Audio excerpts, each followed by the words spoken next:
everyone, and welcome back to Jesse Hecht Creative. Today we're going over Mayday Parker, Anya Corazon, Julia Carpenter, Ashley Barton, Shriek, and White Rabbit from Marvel Legends. Before we begin, make sure to hit that like button and smash that subscribe button. Now let's get to it. So here's Mayday Parker. Let's take a look at her. We get the classic Spider-Man design, or in this case Spider-Girl. Really nice look. I love the detail on this figure. It's super well done. The body mold is really good. The eyes are good too. They're not as big as I thought they would look. That's wonderful. The web shooters are really cool over here. The hands are nice, and it's just very well detailed. There are a few problems though coming up. As far as accessories goes, this is it. These are all the hands she comes with. No extra head, no nothing. Swivel, hinge. That's it. They're well done, but come on, Hasbro, you need hands for your spider characters. Foolish. As far as articulation goes, the legs are really bowed. I just gotta mention that right now. The head can go around, all the way up, all the way down. Very nice on that. A little bit of pivot for attitude. Up really far, down really far, all the way around with a swivel here at the elbow, and single joint elbow going up. Very hard to move on mine.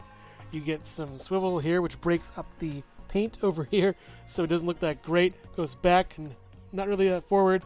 A little bit of chest action. Goes out this far, in, up, not really that great. Back, not even this far back with the knee. And then swivel isn't really that great. Breaks up the paint right over here. Messes that up.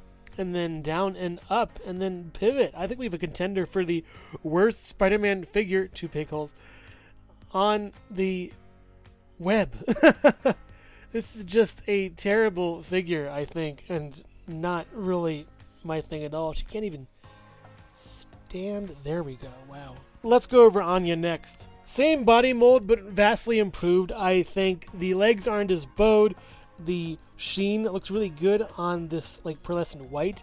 The hair sculpt is really nice. The head sculpt is very good as well. There is a scratch on mine, I think, which is a shame, but it doesn't really show up if you look at it from afar, so that's pretty cool. The hands look nice. They're really good.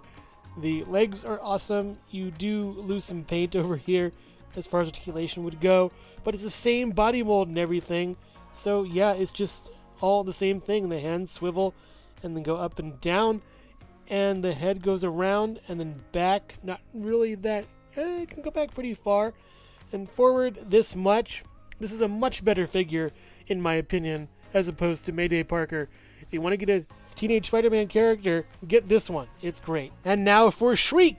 I really like her head sculpt. It's brand new. She has these earrings that look really awesome. She also has this really nice sort of Harley Quinn-like face sculpt. It's awesome, like a sort of circus clown in a way, with some good old-fashioned spiky thingies around her eye. And that blue eye is a nice touch. Her hair is all matted and very disheveled. It's wonderful. The body sculpt is really good too. I like how that's done. The white is vibrant, the black is subdued, and the belt is silver. Very well done. I think this is a Black Widow belt or something. Very, very nicely done on this. The matte just stands out really well. Even this back here looks very nice. This M thing, what's with M's and figures nowadays? But yeah, this is an all-new body sculpt, and I hope they use it for a lot of figures to come. She also comes with these splayed-out hands, and interestingly enough, they're asymmetrical. One hand is pure white, the other hand has a little bit of black on it. They're really nicely done, and they hinge and swivel the same way all the other hands in this set do. And 2 fists. She comes with 2 gripping hands that we've seen before. And before I forget to mention it, she comes with this little bangle over here. It is loose, so you can move it around as you like. As far as articulation goes, her head can go forward this far and back. Not really that great because her hair hinders it. You get a swivel. You get some pivot over there for attitude. Up this far, down this far, all the way around. You get a swivel at the bicep. You get double jointed, pinless elbows on a female figure. That's great. Took them that long to do. We also get a hula hoop action over here with some pivot back and forward and swivel. Very nice. Splits over here and up this far, down that far, back with the double jointed pinless legs. That's amazing. Down all the way, swivel. We also get a pivot with down and then up on the feet with 2 peg holes. This is the evolution of Marvel Legends as it will come to a head eventually. But this is a nice and great step towards the future. Mayday Parker stands at about 5 3/4 inches tall, while Anya stands at about 5.5 or so. Shriek stands at around 6 inches tall, maybe 5 3/4. They look good together, actually, especially Anya and Shriek. And also here's Jesse Hecht Creative. You see, this is what happens when you ride fat ponies for too long. People faint. Hello everyone, and thank you so much for watching so far. Make sure to click like, subscribe, share, and leave a comment. You can also click the bell icon for more creativity. Now let's get back to it. Let's take a look at Ashley Barton's Spider-Girl. Ashley Barton's Spider-Girl has a great design. I like the head over here. The hair is a nice sculpt. It's a little bit shiny for my taste, but there is some wash in there, interestingly enough. That's pretty cool. She has a couple earrings on each side of her ears, and I like the sort of eyeshadow looking thing with her eyes. The lipstick looks good too. As far as the body goes, we have some nice silver going on over here. The reds look very nice. The web lines are painted in really well. I gotta address the elephant in the room.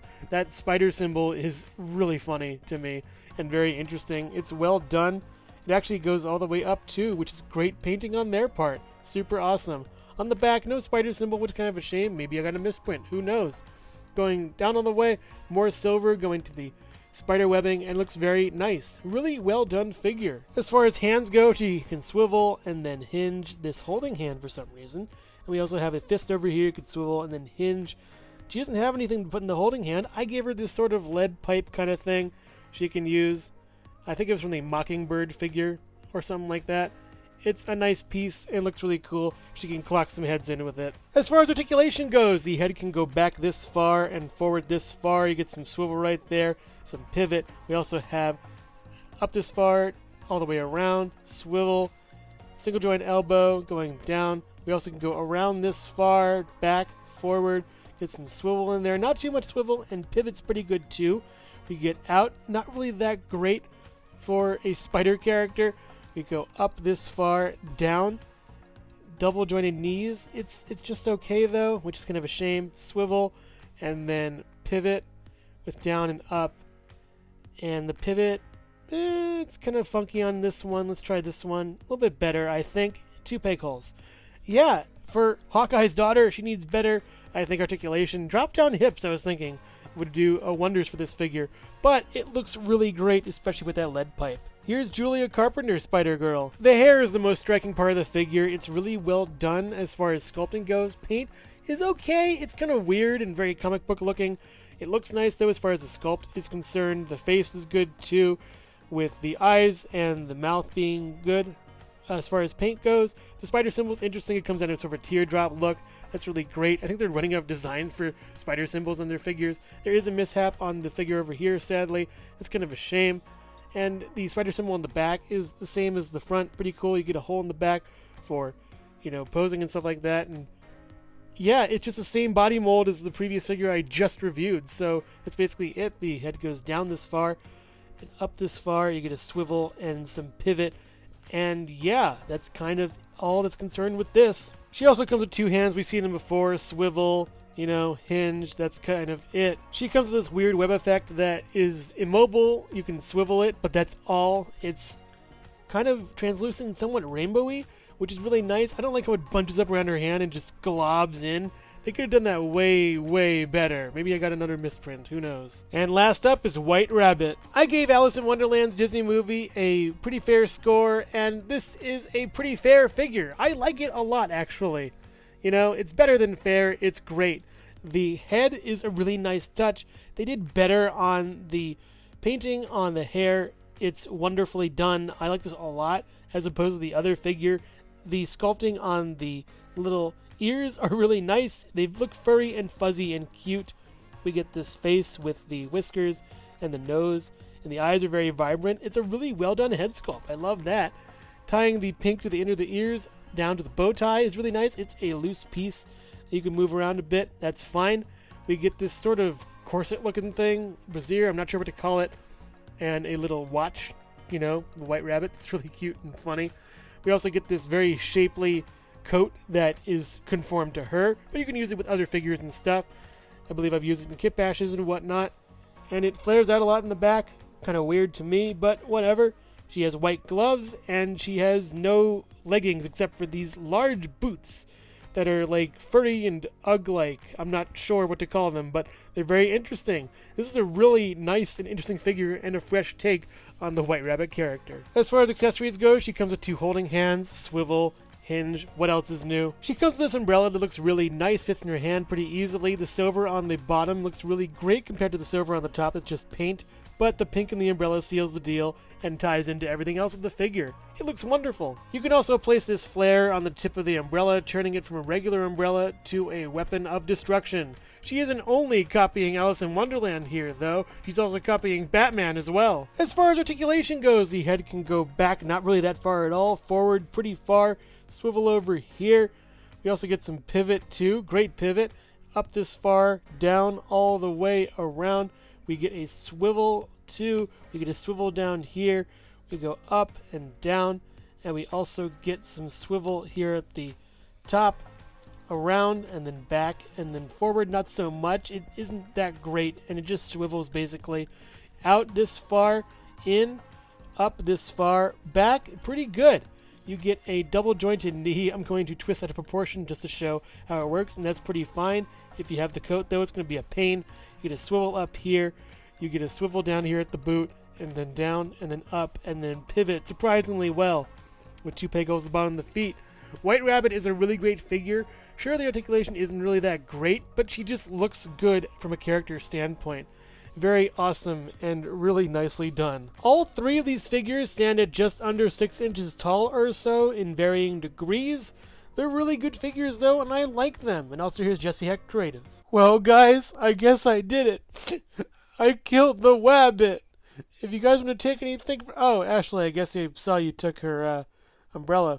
That was quick. Overall, I find these figures to be decent, if not really good. Yet, they aren't the best as far as the line is concerned. Mayday Parker is kind of a mess. She has bow legs, no accessories, bad articulation. Sure, the paint is really good, but that doesn't really make up for a lackluster figure. Anya is a step up, but not as good as she could be. She has some good paint, some great head sculpt, yet she needs more accessories and better articulation. Shriek is a really good figure, a great standout, and I really love how she poses. I do feel like she needs butterfly joints to be perfect, but that's just a nitpick from here. Ashley Barton is really good. I like how they incorporated the spider logo into her anatomy. She's a solid figure all the way around. She even has options for a new accessory you can include in there. Yet, she just needs a little bit more, I think. Julia Carpenter needs a lot of help, though. That hair isn't doing much for her. The accessory's kind of weird. And it just isn't as good as Ashley Barton, I don't think, even though they're all in the same body sculpt. White Rabbit's awesome, though. She takes everything from these figures, learns from them, and fixes a lot of issues that I had. She's vibrant, very well done, the hair is well painted, the articulation is there, and she's just really good and solid. If she had Shriek's articulation, she'd be basically perfect. That umbrella is a great accessory, too. These figures are wonderful, I think, and you should at least pick them up for background characters, or if you want some more major villains, pick up Shriek and White Rabbit at least. They're amazing. Thank you so much for watching Jesse Hecht Creative. Feel free to click like, subscribe, share, or leave a comment. You can also visit us at jessehechtcreative.com, where you'll find more reviews like this one. Thanks again for watching and keep being creative. Stay tuned.